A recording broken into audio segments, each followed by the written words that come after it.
بسم اللہ الرحمن الرحیم۔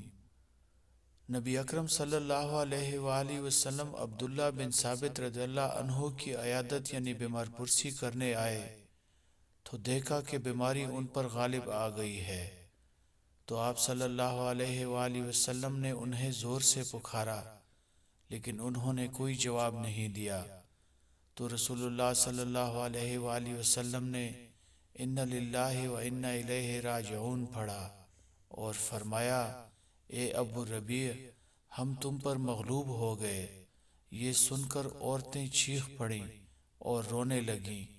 ابن عتیق انہیں چھپ کر آنے لگے تو رسول اللہ صلی اللہ علیہ وآلہ وسلم نے فرمایا انہیں چھوڑ دو، لیکن جب واجب ہو جائے تو ہرگز کوئی رونے والی نہ روئے۔ لوگوں نے پوچھا اللہ کے رسول صلی اللہ علیہ وآلہ وسلم، یہ واجب ہونا کیا ہے؟ آپ صلی اللہ علیہ وآلہ وسلم نے فرمایا مر جانا۔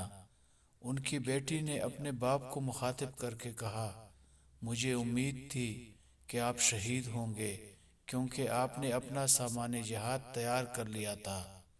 رسول اللہ صلی اللہ علیہ وآلہ وسلم نے فرمایا یقیناً اللہ تعالیٰ ان کی نیت کے حساب سے انہیں اجر و ثواب دے گا۔ تم لوگ شہادت سے کیا سمجھتے ہو؟ لوگوں نے کہا اللہ تعالیٰ کے راستے میں مارا جانا۔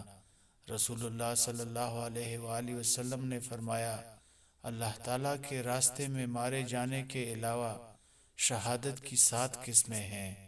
طاعون سے مرنے والا شہید ہے، پیٹ کی بیماری میں مرنے والا شہید ہے، ڈوب کر مرنے والا شہید ہے، عمارت سے دب کر مرنے والا شہید ہے، نمونیا میں مرنے والا شہید ہے، جل کر مرنے والا شہید ہے، اور جو عورت جننے کے وقت یا جننے کے بعد مر جائے وہ شہید ہے۔